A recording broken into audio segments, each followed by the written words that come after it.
How's it going, everyone? Welcome to Mentor Monday. Mentor Monday is your weekly microdose of encouragement, inspiration, and miracle grow on your potential as a coach. As we begin, this is the way we always love to start. Do me a huge favor. Jump inside of the chat widget and let us know that you are here. Tell us where you are joining us from and what you're excited about. And also, if you have any specific questions for us tonight, we want to be able to answer those. And let me look at something really quick. I want to make sure that we got good audio. It looks like we do. Let me jump inside of the chat widget to say hello. Americo is saying hello. Um, good to see you, Americo. Katie is joining us from Seattle. Again, if you're in the room, I can't see you. Obviously, you're watching us, so let us know that you are here. Jump inside the chat. Let me have a drink of this. I had a lot going on over the last week, including a lot of training, and then I was in LA and all these things. So I'm a little bit like the vocals are a little bit rusty, but hopefully we'll make it through and I won't be grading. Sandy is saying hello, joining us from New Jersey. Gerlinda joining us, saying waiting for these Mondays more exciting than a Hitchcock. Oh, wow. That's impressive. Like that. Anybody else, if you would, let us know that you are here. Um, just post a hello.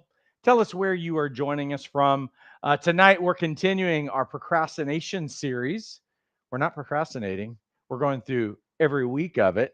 And so it's been a great series so far. Let me say hello to a couple more people. Americo says, officially certified today. Praise God. Way to go, Americo. That's very good. Anybody else? Shannon is saying hello from Tampa. Good to see you, Shannon. Anybody else that'd like to say hello to us, just jump inside of the chat, whether you're on Facebook or YouTube. That tells Facebook and YouTube that we're doing a good job. So just do us a huge favor and say hello.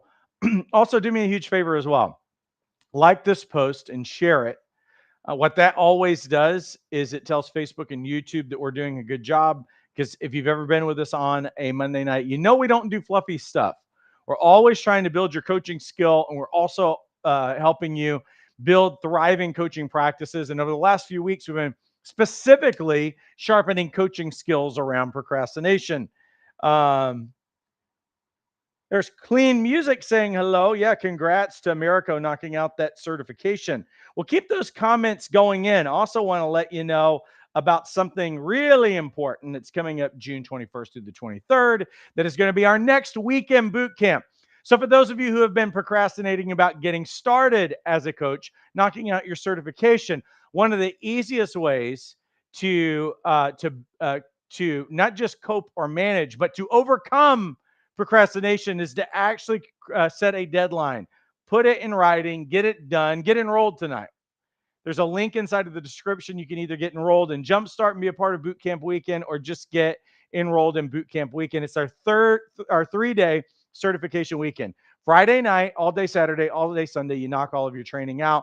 Those of you who are live that have went through boot camp, you can tell everybody what a great experience it is. I'll say more about it in a little bit, but that ticker on there is to remind you and to snap you out of procrastination, because it's time to actually do this thing.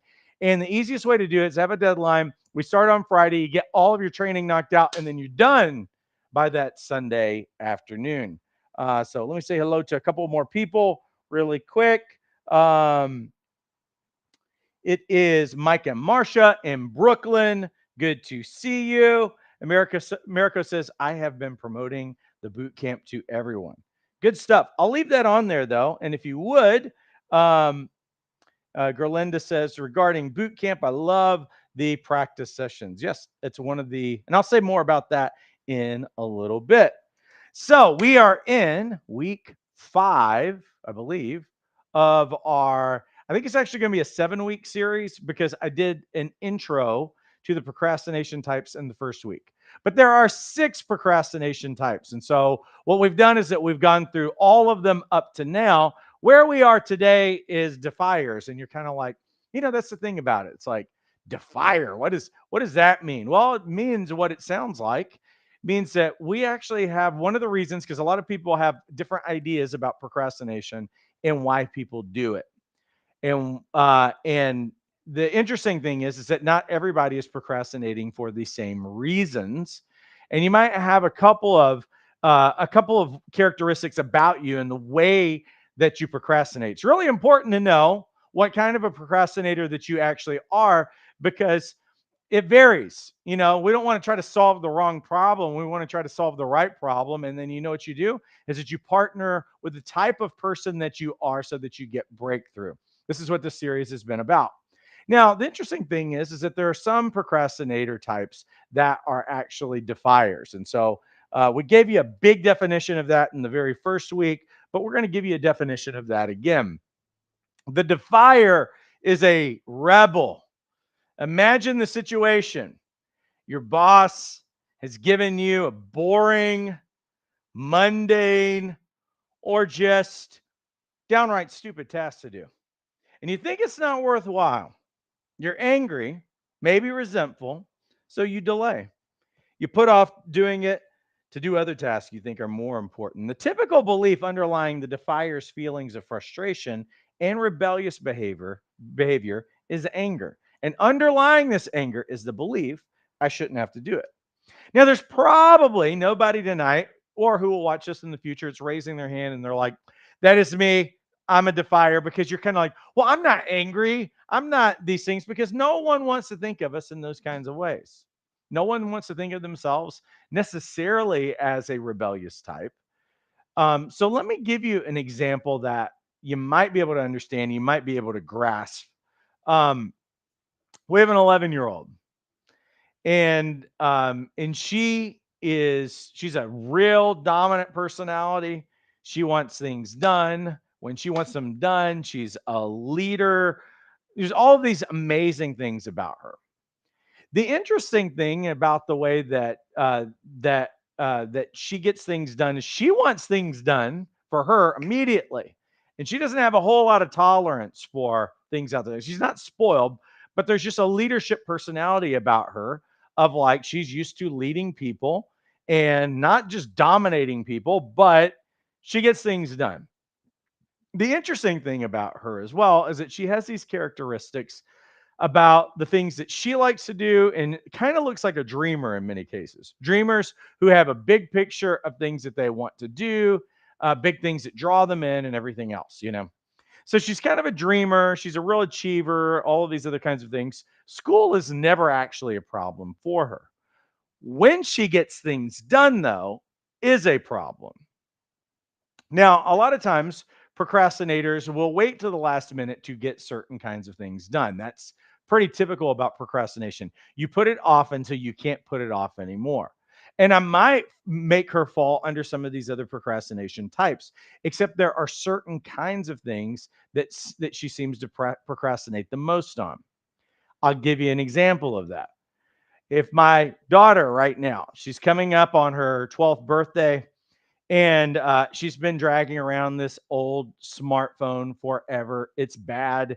Uh, and some of you are like, well, that would be great if I was that age. And I mean, it's so locked down and it's old, and sometimes it won't even connect.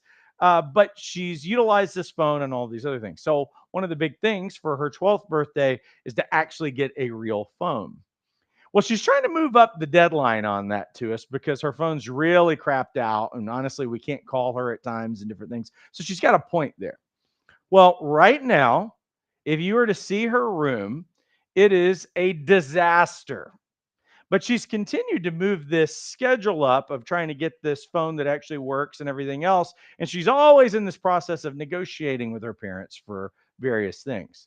Right now, she's got a disaster going on in the garage. Right now, she's also got a disaster that's going on in her bedroom. Now, what we said is that by Tuesday, we would go to the store and we would get all that process going. But she has to get all of these things straightened out that she keeps telling us that she's going to get straightened out. Right now, it's still not straightened out. What time is it? It's almost 5:30 Pacific time. Tomorrow is when we're supposed to be, keeping our promise to get her this phone. Except that right now, she has not followed through and she has not kept her end of the deal. What is that? Well, that is the defier. Doesn't mean that I have a bad kid. It's just this is the way that we normally see it. Is that is that I am going to I'm going to keep my autonomy like this. I'm going to do it, but I'm going to do it when I want to do it.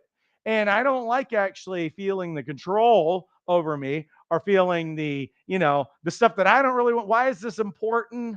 That's the way some of these. So a lot of times you'll see defiers when you have children, they're growing up and they're trying and they got a lot of negotiation and they put things off and everything else. Now, sometimes we've got kids that are not defiers and they just keep everything straight and they do things really quickly and all this. But you see that a lot when someone is trying to come in to having a greater measure of autonomy in their life. And then you also see it in relationships where there is a superior, and this person at a certain point feels like, well, they don't value me. This isn't really important or whatever. I don't think that what they want to do is important. So what ends up happening is there ends up being a little bit of hostility, a little bit of rebellion that's in there. Now, it doesn't mean that this person's in a terrible place, but I will say that a lot of people who are defiers tend to be pessimistic people. Not all of them. So we're painting with a broad stroke here. Defiers, though, are in a position of being a subordinate to someone, and this is the way that they satisfy getting to be insubordinate and rebellious. I'm going to get that done, but I'm going to get it done when I want it to be done, and that's the way that it functions. So as we're looking at this, let's think about how we can actually help these people. Here's sticking point number one.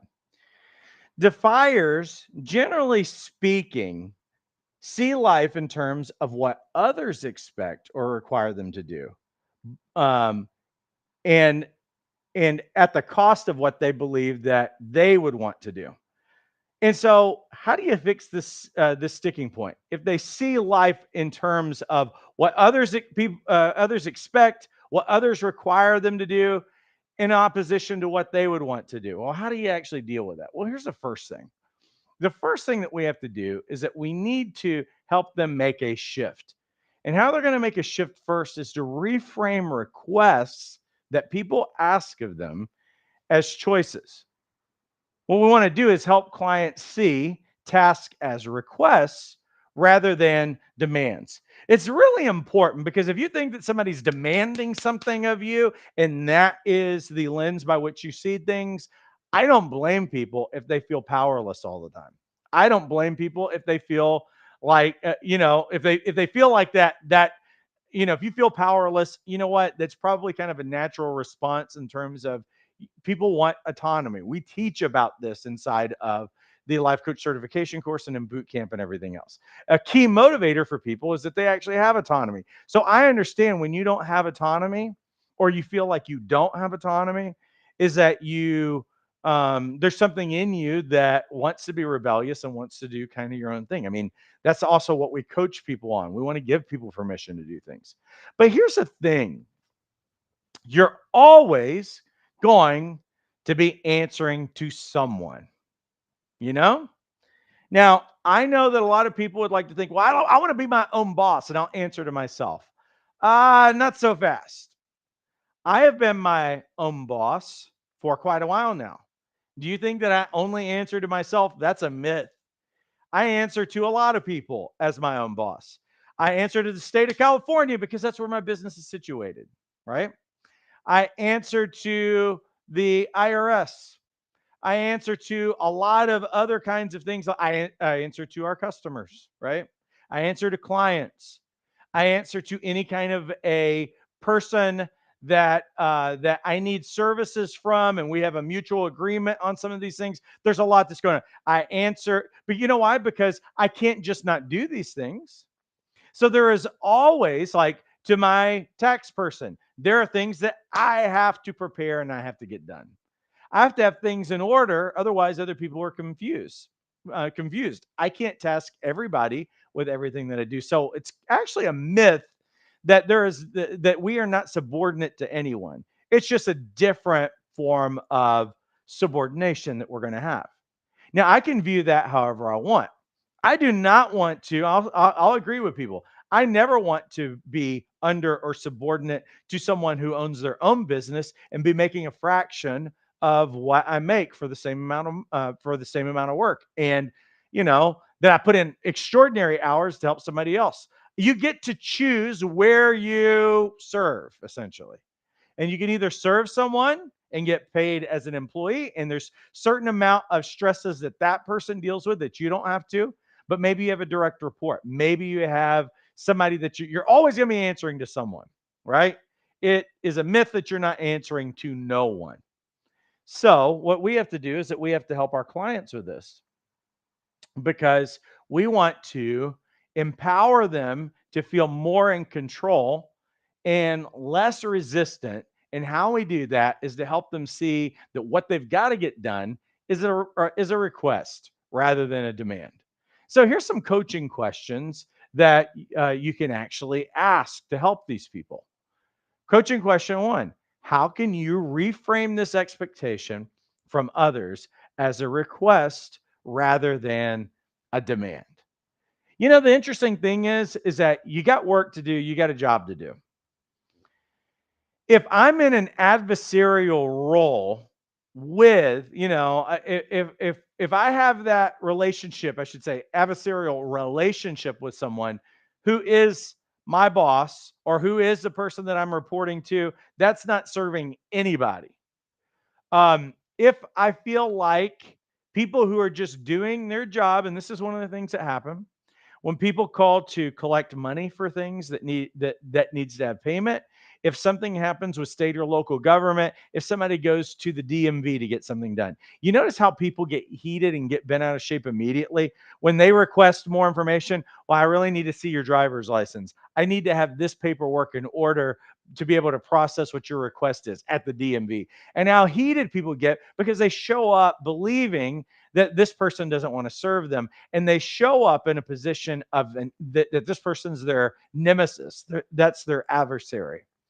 So you show up in a negative state, you end up having an attitude and everything else, and the person who's in front of you in many cases is just trying to do their job. They haven't been empowered more than being able to ask questions, and we need to cooperate and partner with them to be able to get things done. I remember having to deal with some tax issues at times. And, because there'd be confusing things or whatever. And I'm talking on the phone with someone who's probably had hundreds of conversations that day, and they've all been negative. And when I start a conversation with those people, I keep that in mind. Yes, I do not want to ever have a conversation with state or local government or any of those other things with regard to my business. I don't want to be thinking about those kinds of things. But if I'm forced to and I have to, it's not serving me showing up thinking that they are my adversary. So that means I need to have a different perspective on it.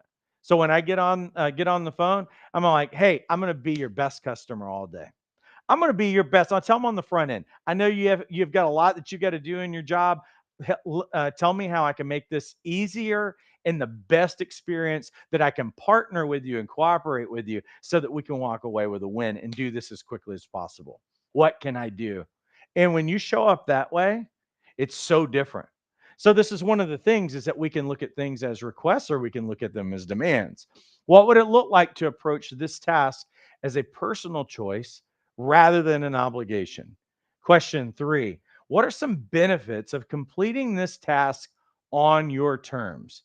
Question four: what specific approach can you take to complete this task that aligns with your personal style? So if we can help our clients do it in the way that they would do it, that's a way, it's a means of getting control back. It's always a way of seeing with regard to your autonomy in a situation.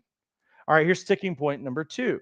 Sticking point number two is rather than expressing negative feelings, they convey those feelings by procrastinating. This is always happening where people have buried and they have this angst and resentment and bitterness with regard to. Now listen, sometimes people are in a situation where they will unleash those kinds of feelings. They might unleash them at the DMV. They might unleash them at certain places of business that where they owe money and they're frustrated about something or whatever. But in many cases, people don't share their feelings at all because again, they feel like they're in a subordinate position. So what I'm going to do is I'm not going to share what my feelings are. I'm going to bottle it up. And what I'm going to do is I'm going to get my revenge. I'm going to exact my revenge by procrastinating and putting things off. So what's the shift? The shift is to take ownership and be accountable. So, with this, we want to encourage clients to take ownership of their actions and to be accountable for their progress. And when they do, it reduces the tendency to procrastinate as a form of defiance. We want to encourage our clients to own up to any delays and find constructive ways to move forward. Let me give you some questions that we would ask. Question one: what is one way you can take ownership of your progress on this project? Question two: how can you express your true feelings about this task without procrastinating? This is an important thing because what we want to do is that we want to start alleviating, because I understand this. When you're in a negative state, when you show up in pessimism or in a bad attitude or whatever, it is making that task that much harder. So, what can we do to alleviate the procrastination? In many cases, is to find a real healthy way of being able to express those feelings or emotions. It might mean that it opens the door to a conversation with their boss or whoever it is that they think this person doesn't really care. Here's the next question: what can you work, or I should read, how can you work as a team rather than, oh, this is, I butchered this so bad. How can you work as a team rather than being independent and in opposition? So it's all about perspective. When you are in defiance, when you are in rebellion, when you are procrastinating, you're only focused on what your needs are. You're only focused on yourself. But one of the things, especially because in most cases, you're not just working with, even if you're working with one person, two people together can actually be a team. Can you reframe and can you look at the position that you're in more in terms of a team focus rather than just simply, I'm just a servant. I'm just a cog. I'm just a slave to these people and I have to do their bidding. When you show up as a teammate, that also means that you show up in a particular role and you want to contribute to the team to make the team better. Here's the next one. Next sticking point is that, again, people who are defier procrastinators have a tendency to be pessimistic in nature. And when you're pessimistic, it undercuts your motivation to complete tasks in a timely manner. So, how do we help these people shift? Well, we help them shift by taking action and rather than being reactive. How can we help them act rather than react? So, we want to help our clients identify situations where they tend to react negatively and develop strategies to act positively instead. Encourage them to take the initiative and approach tasks with a proactive mindset. Here's some great questions with this. What positive outcomes can you envision if you complete this task on time? How can you shift your focus from reacting to acting on this task? How can collaborating with others help you achieve this goal? And how can you challenge your pessimistic thoughts to find motivation in this task? This is how we do it. Next week, we're going to be talking about crisis makers. Oh, it's going to be really fun. I think next week's going to be one of the most fun weeks in this series. Let me pay the bills really quick, and I'm going to look at some questions. Coming up, oh, that should actually say June 21st through the 23rd. It's not 4 days, it's 3 days. Let me just fix that really quick. 23rd. There we go. I got all kinds of little typos on PowerPoint tonight. June 21st through the 23rd is our next weekend boot camp. And this gives you the opportunity, especially if you're a procrastinator, you have a lot of delay in your life. You're thinking about all the hard weeks and hard days of all these things that you've got, and it's overwhelming. it's making you get stuck and it's keeping you from making a decision. I'm going to help you make your decision really, really easy. If you knew that you could knock out your coaching certification training in a single weekend, wouldn't that be a lot better than having to think about it for weeks or months or maybe a year? What we've done is that we've created our program in an accelerated fashion. Now, it is like drinking from a fire hose. I'm going to talk about 150 miles an hour. We're going to start on Friday night. We're going to work really hard and knock it all out in a single weekend. Is it a lot of work? Yes, but is in a short duration of time. And it allows you to overcome that limit of procrastination in your life. Because I know what it feels like. Like when I went through all of my certification training and everything else, I would evaluate different kinds of programs and look at different things. And every time I went back to training, I always picked accelerated programs. They usually cost a little bit more, but I always chose them because I was working 40 hours a week. I was taking care of a family. I was taking care of kids and everything else. And it's like, man, it stole my motivation to be looking at a schedule that looked like I'm going to be here on Monday nights for like 20 weeks or something. Is there a better accelerated way that if I just gave myself away for the weekend that I could suck it up for a weekend and I could get this thing done? This is what we were thinking about with this program in mind. It's 7 powerful weekend sessions. These are the sessions that we're going to be covering. Foundations of coaching. That's what we do on Friday night.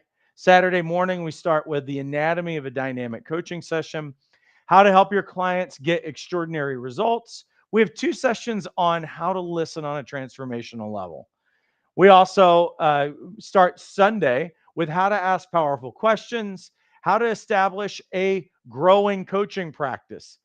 We have live coaching demos. So some of you have never even seen coaching before. Not only will you see it demonstrated, but you can actually practice yourself with a practice client so you can see how these things are done. We also have live Q&As at the end of every one of those sessions so that if you've got any specific questions, if anything is unclear, I spend that time with you. You're going to connect with coaches globally from all over the world, and you'll have an amazing experience of relationships where you can stay motivated, you can stay in the trenches with these people, and they can also hold you accountable long after that weekend is over with. What is included in this weekend? Well, as we said, 7 live sessions with live Q&As and role playing. You're also going to walk away with a lot of coaching tools, including a coacher's book. Can I get it out of my mouth? The coaching tool starter pack.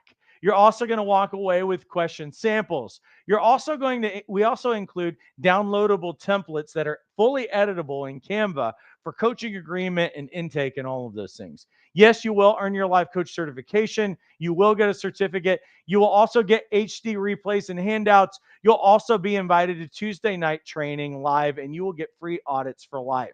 What does it cost? The cost is only $247. That is right.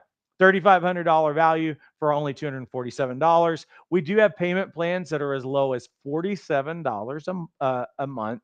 6 months at $47 a month. We've done everything that we can.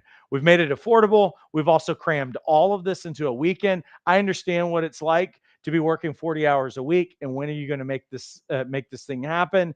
This again is coming up June 21st through the 23rd. So not this Friday, but the following Friday weekend. There's a link inside the description. You can enroll in Jumpstart, which is probably the best way that I could recommend going about it in terms of savings, because Jumpstart's $97 a month with a 3-month minimum commitment, and it includes all of this. If you're wanting to just knock out your certification and that's all that you're wanting to do, then enroll in Bootcamp. It's only $247. Yes, our program is fully accredited, as is all of our courses at Life Coach Training Institute. Let me come back and say hello to a couple of people really quickly. Americo says, this is the best certification for life coaching. Thank you. Who else do I need to say hello to? Megan says 100% agree. Let me see. Who else do I need to say hello to? Americo says, I want to do it again. You want to do another weekend, Americo? Okay, we can do that because you'll have access to it. So you can join us again, Americo, if you would like to. And very good stuff. Well, cool, everybody. Well, listen, I appreciate you guys all immensely.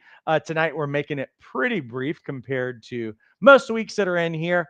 But we will be back next week talking about Crisis Maker. So, listen, I appreciate you guys all immensely. If you have not gotten enrolled, click that link inside of the video description and get enrolled as quickly as possible. Have a great rest of your week and take care.